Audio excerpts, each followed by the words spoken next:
Hey, thanks, Sarah. Coach LaFleur, I'm just curious, all these weeks later, where you feel that your offense has grown the most dynamically, and the state of your quarterback this week as he prepares for this game.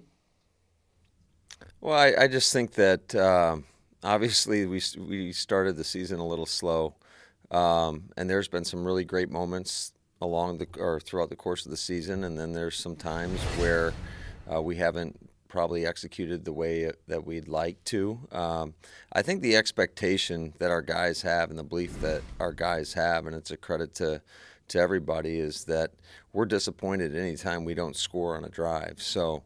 Um, but I do think that just our guys' ability to endure. We've played a lot of different players, especially up front. We've lost some key guys at different points throughout the course of the season, but our guys, they never waver. Like we talk about all the time, the expectations and standards never change, and that's a credit to those guys in that locker room. And what was the second part of your question? I'm sorry. Yeah, just the state of Aaron this week as he prepares. He told us this week that he's been pretty even keel, but I'm just curious. He's in his 17th year with another opportunity like this. Yeah, he's been awesome. It's really, I would say it feels just like every other week in terms of our process, how we've been going about practice and our installs, and everything seems and feels like it has for the previous 17 weeks or whatever. So, but he's been great. He's been. You can see there's definitely some urgency there, but that's always the case with him. But he looks outstanding. Thank you. Matt Schneidman. What's the level of concern, if any, with Dave and Marquez going into the game? Yeah, so we're gonna list David as questionable and Marquez as doubtful. MK Burgess. Matt, along those lines, Whitney Merciless has been putting together a lot of string of practices. What is his status for the game this weekend? Well, Whitney, yeah, he's practiced all week. If he's able to go, we would activate him tomorrow. Mike Clemens. Hi, Matt. David Bakhtiari told us that Aaron encouraged him and Josh Myers to get those snaps in the Detroit game. What is it that Josh showed Aaron in those first 6 games that said, this is the guy I want over the ball when we get to the playoffs? Well, yeah, he kind of took the reins day one when we got him in here, and I think he's done an outstanding job. Certainly, he's a young player, and there's a lot of room for growth with him. But he is a guy that you could see it in that first meeting. Just his ability to stand up in front of the group and be composed and take control of the situation was really, really impressive. That just showed us that he is, although he's a young player, he's very mature for his age and his experience at this level. And I thought he's done a great job. He does a great job communicating. Certainly, he's learned a lot throughout the course of the year. It was obviously not ideal to have him miss an extended period of time, but I feel like he's done a great job and really battling back from, a lot of guys, it might have ended their season, but he's just wired the right way. He works his tail off each and every day, and we're excited about just how far he's come and just where he could eventually become as a player as well. Jason Wilde. Matt, what's gone on with David this week, and could he help you on a part-time basis? Is that a position where he could do that? Yeah, he'll be questionable for the game. We'll see where he's at in a little over 48 hours. Ryan Wood. To follow on that, you'd mentioned in Detroit that it was kind of a fatigue thing with Dave at 27 snaps, getting him off the field. And since then, he's only practiced 3 of your 6 practices.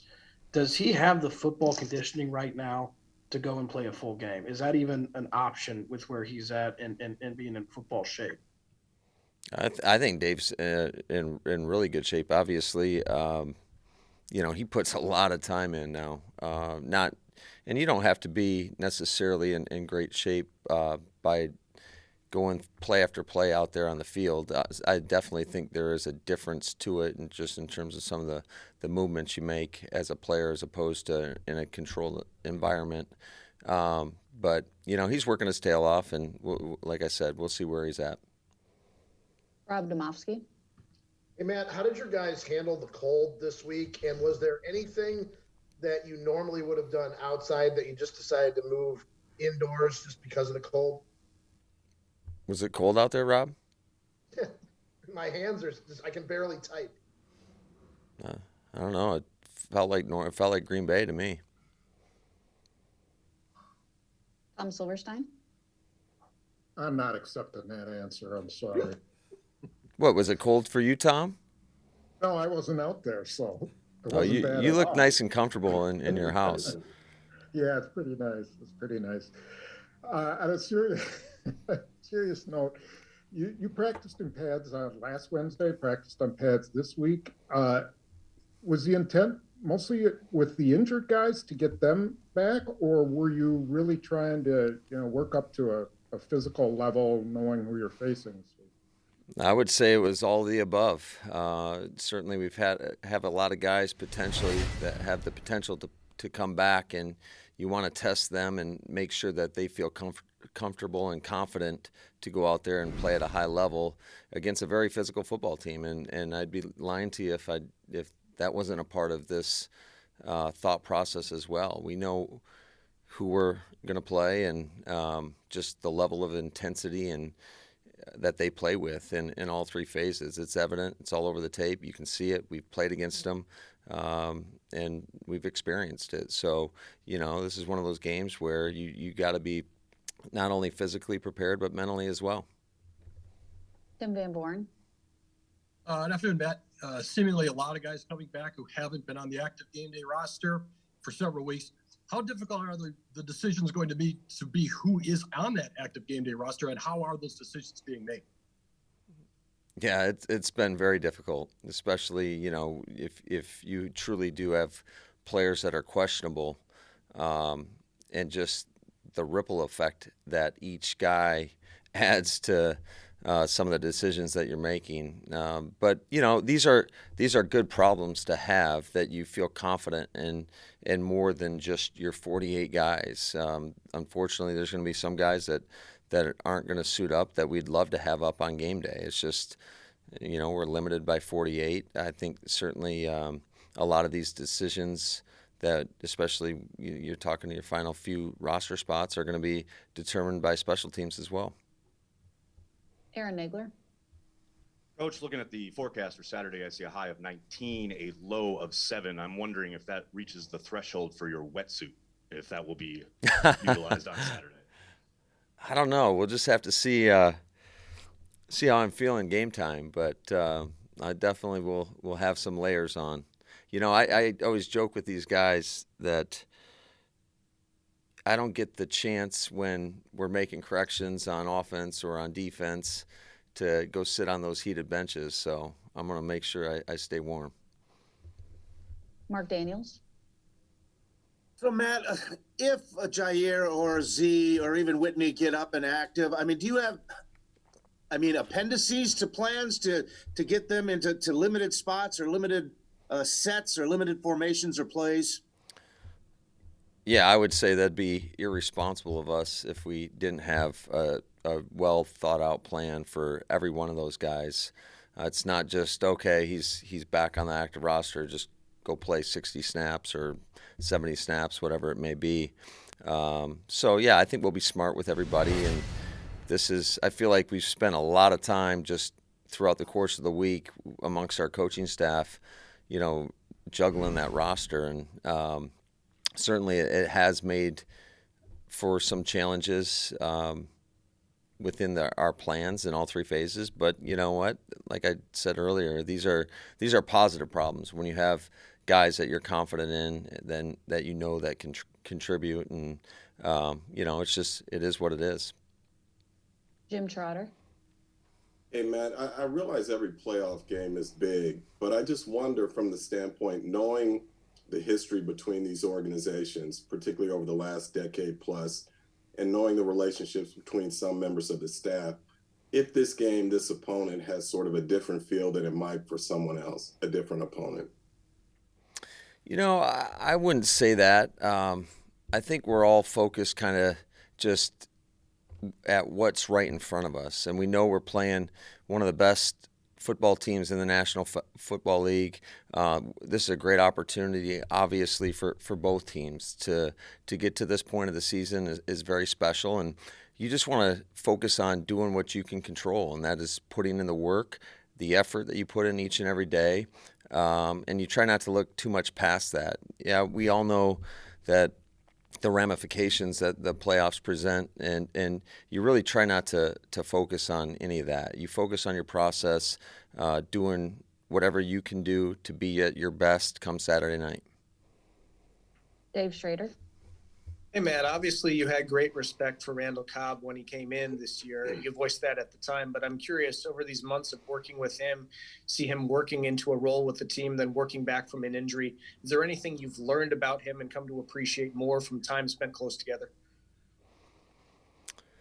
Yeah, just it's not a secret as to why he's played as long as he has. You see it on a daily basis, and he's a pretty special guy. I think that you guys would probably all agree with that when he gets up here and talks to all of you. Just he's a great person first and foremost, but he's such a smart football player. He works his ass off. It's been pretty impressive just to see a guy, however long or however many weeks ago, have the injury that he sustained, and the fact that he's back this quickly has been really impressive to watch. But it also kind of just verifies why he's made it to this point in his career, because he does everything the right way. He approaches it the right way. I can't tell you how many times I saw him just walking into work, and he's getting changed at his locker, getting ready to attack the rehab. That's just who he is, man. He is a special person, and we're lucky to have guys like that. Whitney Merciless is another guy that just, seeing how these guys attack it. David, I mean, we've got so many guys. I was talking Bobby Tunyon, Elton, all these guys that, may or may not be coming back, but just how they attack it. And I think there's a lot to be said for just people's approach and how they obtain success, and it's earned. Jason Wilde. Hey, Matt, I understand why you answered my David question with the same way you answered it to Matt. I didn't like it, but I understand it. Can you be a little more forthcoming, though, about Jair, Z, and Billy? Where are they at, and how do you feel about where each of those guys is at? Yeah, Billy's going to be good to go. Ja will be questionable. And who else you asked about? Z. Yeah, Z. If Z's going to play, he'll be activated tomorrow. Ryan Wood. Sorry, Jason. Why has Allen taken his game to another level over the past month? What have you seen for that to happen? Well, I see it every day, so I'm not surprised by it. But I think it's more just, getting those opportunities. And I personally don't think he's necessarily taken his game to another level. I feel like he's done the same thing that he's consistently shown throughout, especially the last 2 years. So I'm not surprised by it. Here's a guy that will contribute and do whatever you ask him to do, and do it at a high level. I mean, shoot, the last time we played San Francisco, he's on the goal line. He's trying to cut Bosa off on the backside when Aaron Jones scored that one touchdown. I mean, he's just he's a war daddy. You can't have enough guys like that. That's why we call him the Goon, because he will do anything. He was running down on kickoff. Just anything you ask him to do, he takes pride in that, and he embraces that role. And I think just the ball has come more his way as of late, and he's capitalized on those opportunities. MK Burgess. Tom Silverstein.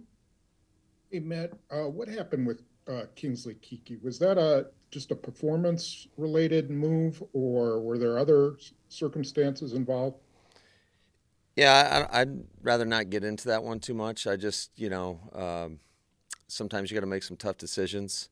And, we're very appreciative of everything that he brought to this team, and we wish him well. I'm sure he's going to get another opportunity somewhere, and, I hope he takes advantage of it and wish him well. Aaron Nagler.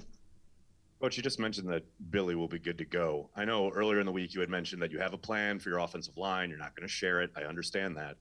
But if you have to have a conversation with Dennis Kelly about we're putting Billy back in there, how difficult is that? I mean, because Dennis has played at a very high level. Yeah, all those are difficult conversations to have with anytime you're making moves, especially for guys that have been performing at a high level. Those are always difficult conversations. But ultimately we got to do what's best for the team and put whoever's we feel is going to give us the best chance to win. And it's not anything personal to anybody. It's just trying to do what's right by the team. And, we'll see how we line up on Saturday night. We'll do two more. Jason Wilde. Hey, Matt, when you were a quarterback, did you get after whether it was Rouvel or other guys when you were on the field and they didn't run a route correctly or made a mistake? And then I'll explain why I'm asking here, if you don't mind, after you answer. Well, I'd rather hear your explanation first.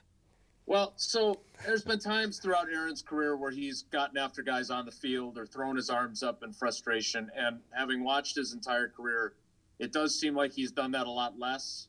And he acknowledged that when I asked him that earlier in the week. And then Devontae made fun of him and said he's gotten soft in his old age. I know different guys take that kind of thing differently. Some guys it works for, some guys it doesn't. But have you seen an evolution there with him? And is it a little bit different with him than even the first year you were with him? Yeah, I would say so. But I think it's just the confidence that he has with those guys that are out there. And if you ask Ravel, I'm sure he'll tell you that I used to get after him quite a bit. So, but no, I would say that, whenever there's transition, there is a learning curve for everybody involved. And so mistakes typically tend to happen when you first get together. And over time, everybody gets on the same page. And so I would say that that's a lot of it, is that we don't have a ton of bus, especially coming from that room very often. Every now and again in the run game, we might have something, but for the most part, we've got a pretty smart group of wideouts. And I think that really plays well to Aaron. But I also think Aaron, he's as competitive as anybody I've ever been around. And so I don't think it's ever malicious. And I definitely think you look across the league, you see it all the time, right? And it's not just coming from quarterbacks, it's coming from everybody. But that is something that we talk about as a team, and is you never want to show up anybody. And but I don't think it's ever malicious. If it ever does, show its face, it is. We have got a group of highly competitive people around here, and I think that's played well to us. I mean, I think it's a big reason why we've done fairly well. So hopefully you won't see any of that on Saturday night. And last one, MK Burgess. Matt, at the beginning of the year, you talked about how energy and the mindset would maybe not have been there at the beginning of the season. With the season where it is now, and this game kind of being a make or break game, where has the energy and mindset been with the team, especially as you guys are looking to be the healthiest you've been all season?